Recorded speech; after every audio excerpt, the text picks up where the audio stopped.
નમસ્તે મિત્રો અને સિટ ટોક્સની એન્ટરટેનમેન્ટ ટોક્સમાં આજે આપણે રિવ્યૂ કરી રહ્યા છીએ ખૂબ રાહ જોવાતી હતી એવી ફિલ્મ કસુંબોની. હું અત્યારે સવારના શોમાં કસુંબો જોઈને પરત આવ્યો છું અને અત્યારે હું એનો રિવ્યૂ કરવા જઈ રહ્યો છું.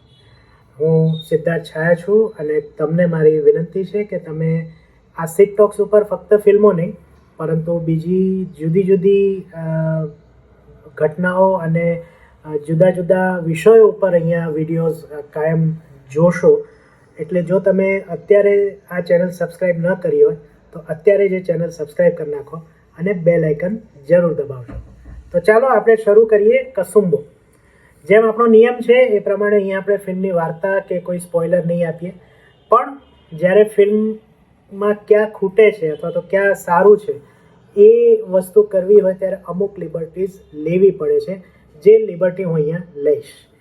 પહેલાં તો ફિલ્મની કથા જે રીતના કહેવાની કોશિશ કરી છે ફિલ્મના મેકર્સે, એટલે કે આપણા જ ગુજરાતના ઇતિહાસની વાત જે ક્યાંક દબાઈ ગઈ છે, ક્યાંક છુપાઈ ગઈ છે, એને ઉપર લાવવાનો પ્રયાસ છે.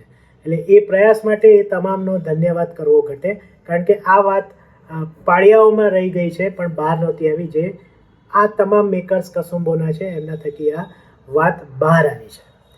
વાત બહાર આવી છે અને એ વાત કહેવાની જે વસ્તુ છે એ આખી જુદી છે.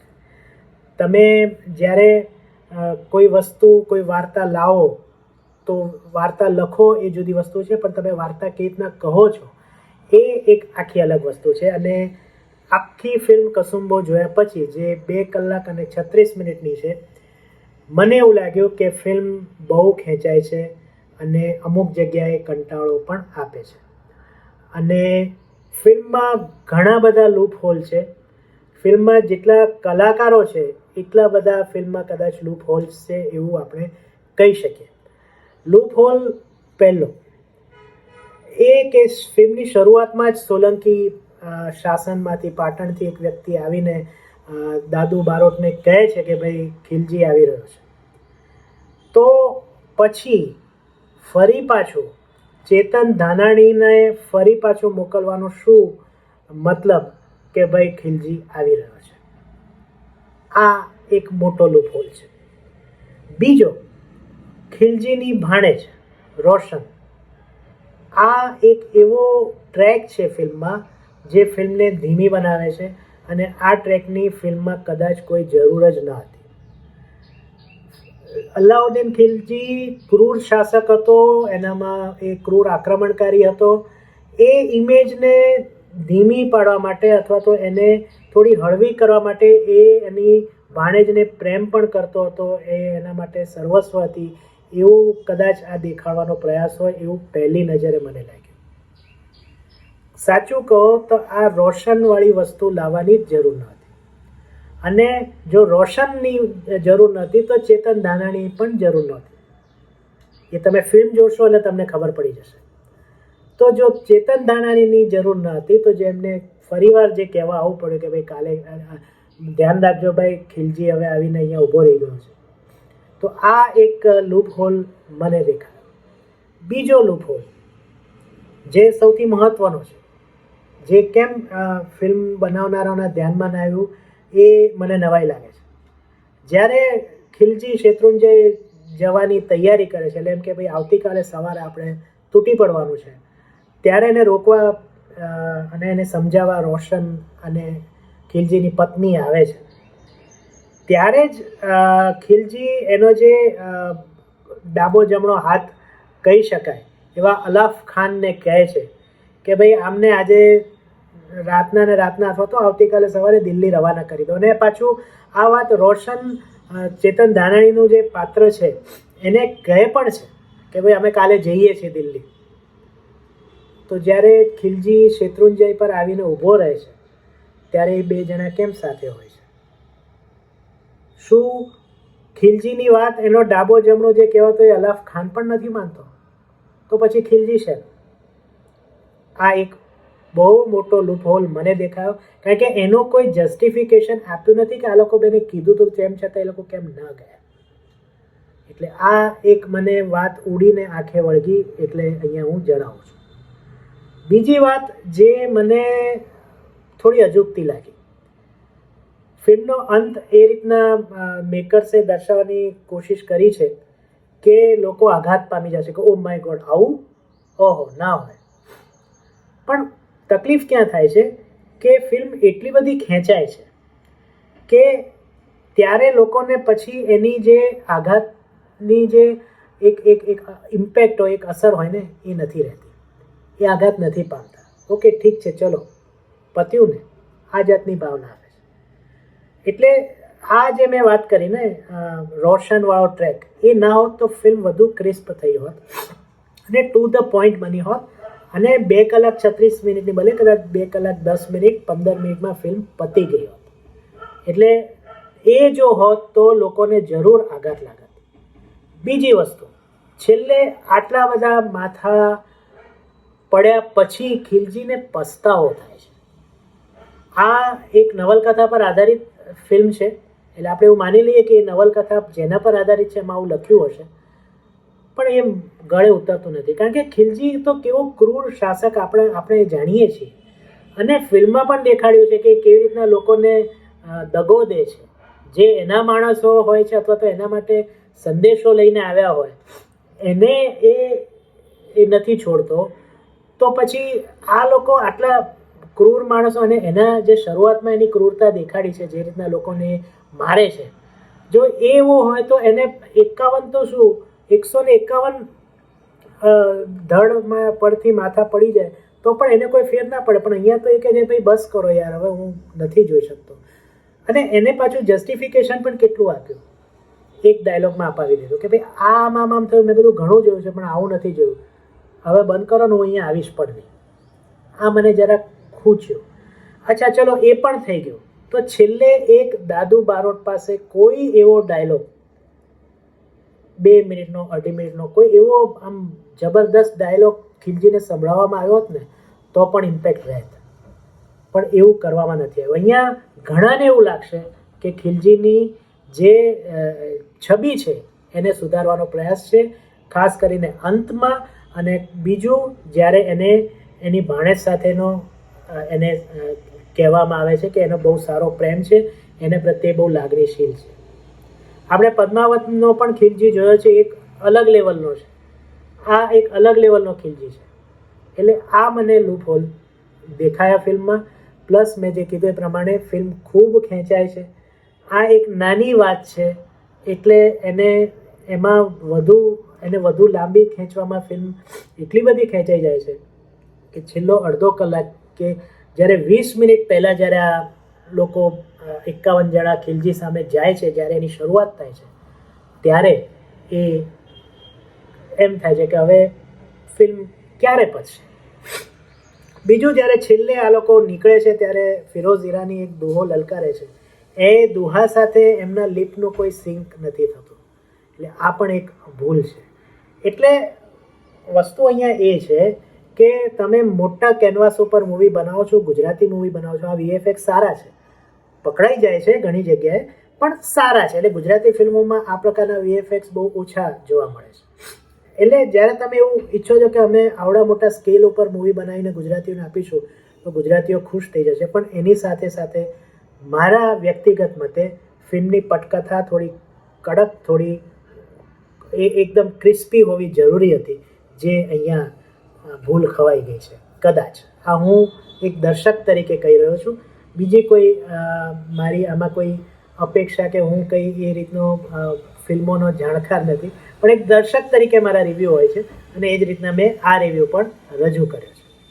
તો શું ફિલ્મમાં કશું સારું નથી? ના, એવું નથી. મેં કીધું એ પ્રમાણે VFX સારા છે, ફિલ્મનો દેખાવ બહુ સરસ છે. એટલે કે જે કહેવાય ને કે પ્રોડક્શન વેલ્યુ દેખાઈ આવે છે કે ખર્ચો કર્યો છે અને આંખોને સારું લાગે છે, ક્યાંય એ ખૂટતું નથી, એ ખૂંચતું નથી એવું લાગે છે. પ્લસ ફિલ્મના ગીતો સારા છે. મેં થોડા દિવસ પહેલાં એક એપ ઉપર ગીતો સાંભળ્યા, પણ જ્યારે ફિલ્મમાં એ ગીતો જાય તો એની આખી અલગ અસર થાય છે. ખાસ કરીને જે કસુંબો ગીત છે એ બહુ જોરદાર છે.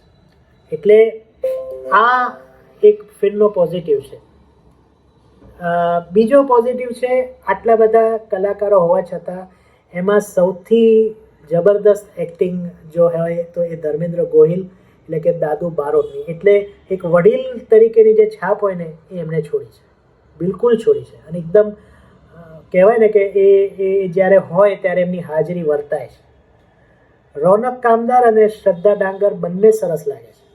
રોનક કામદાર કેટલા સારા અદાકાર છે એ મેં ઇટ્ટા કિટ્ટાના રિવ્યૂમાં કહ્યું છે.